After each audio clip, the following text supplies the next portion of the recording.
তোমরা সবাই কেমন আছো? আমি ভালো আছি। আমার চ্যানেলে তোমাদের স্বাগতম। আর বলি বন্ধুদের, আজকে তোমাদের একটা নতুন রেসিপি দেখাতে যাচ্ছি, সেটা হচ্ছে দই কাতলা। তো তোমরা সেই রেসিপিটা দেখতে থাকো, একটু ভালো করে ফলো করো আমি কিভাবে রান্নাটা করছি। তো সত্যি খুব সুন্দরভাবে রান্নাটা তোমরা যদি করতে পারো আমার মতো। তো চলো দেখতে থাকো কন্টিনিউ এই ভিডিওটা। প্রথমে আমি এই কাতলা মাছটাকে নুন হলুদ দিয়ে মাখিয়ে নিয়েছি। এইভাবে আমি 6 পিস মাছ ভাজবো, দুটো দুটো করে ভেজে নিচ্ছি। এর জন্য আগে আমি বেশি ভাজবো না, তার কারণ হচ্ছে কাতলা মাছ বেশি ভাজে না দই কাতলাতে, তো একটু লালচে ভাব করলেই হয়, তার জন্য আমি লালচে ভাব হালকা করে নিচ্ছি।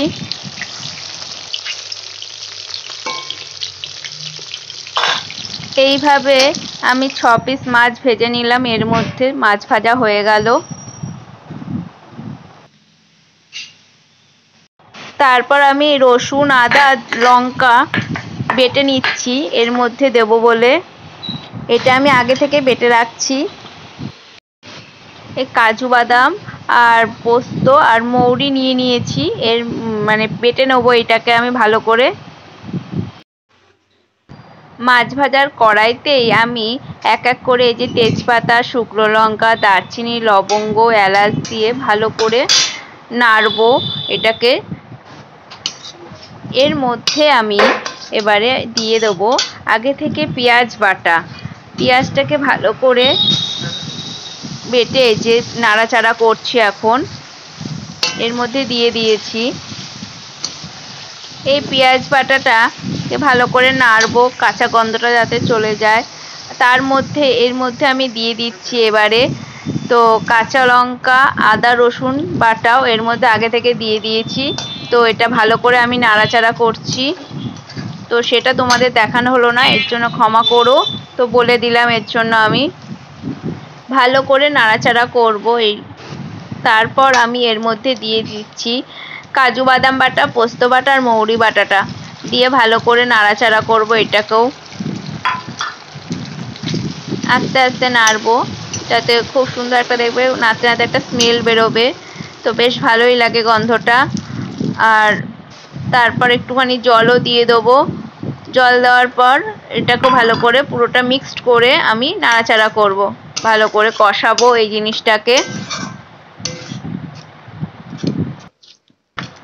দেখো কি সুন্দর আস্তে আস্তে কালার হয়ে যাচ্ছে। এর মধ্যে কিন্তু আমি হলুদও দেইনি। তো এর মধ্যে দিয়ে দিচ্ছি ধনের গুঁড়োর পাউডার আর দেব জিরের গুঁড়ো। এটাকে ভালো করে আস্তে আস্তে নাড়বো এবারে।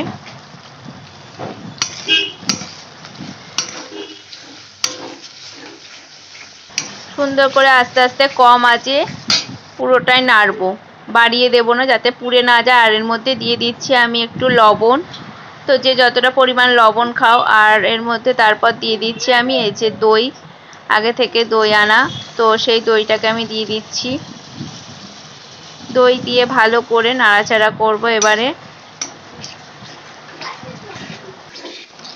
ভালো করে আমি এটাকে নাড়াচাড়া করব। তো দই তো দেওয়া হয়ে গেল, তোমরা তো দেখতেই পেলে। তারপর আমি দিয়ে দিচ্ছি কিছুটা পরিমাণ জল। জলটা দিয়ে আমি নাড়াচাড়া করব। ভালো করে নাড়াচাড়া করে দিয়ে তারপর আগে থেকে ভাজা মাছ, কাতলা মাছটাকে আমি দিয়ে দেবো এক এক করে এর মধ্যে। ভালো করে ফুটিয়ে নিয়েছি, তার আগে আমি আগে থেকে ভাজা মাছটা তো আমি দিয়ে দিলাম এক এক করে, দেখতেই পেলে। এরপর আমি একটু এবারে নাড়াচাড়া করে নেব, গ্যাসটাকে বাড়িয়ে নেব। একটু চিনি দিয়ে দিচ্ছি যাতে স্বাদ হয় খেতে। তার মধ্যে দিয়ে দেবো এবার বিলেতি ধনেপাতা। এটাকে ভালো করে একটু নাড়াচাড়া করব। তারপর আমি এবার ঢাকনা দিয়ে ঢেকে দেবো 10 মিনিটের জন্য। 10 মিনিট পর ঢাকনা তোলার পর দেখলাম রান্নাটা কমপ্লিট, তার জন্য আমি ঢেলে ফেললাম। তো বন্ধুরা, তোমাদের যদি ভালো লেগে থাকে এই দই কাতলাটা, তাহলে তোমরা বাড়িতে ট্রাই করে ফেলো আর খেও এইভাবেই, দেখবে ভালো লাগবে। আর গ্রেভিটা নিজের কাছে নিজে ইচ্ছা মতো করে খেও। বন্ধুরা, তোমাদের যদি এই রান্নাটা ভালো লেগে থাকে তাহলে অতি অবশ্যই, যারা আমাকে সাবস্ক্রাইব করো তাদের অতি অবশ্যই আমাকে একটু সাবস্ক্রাইব করে দিও।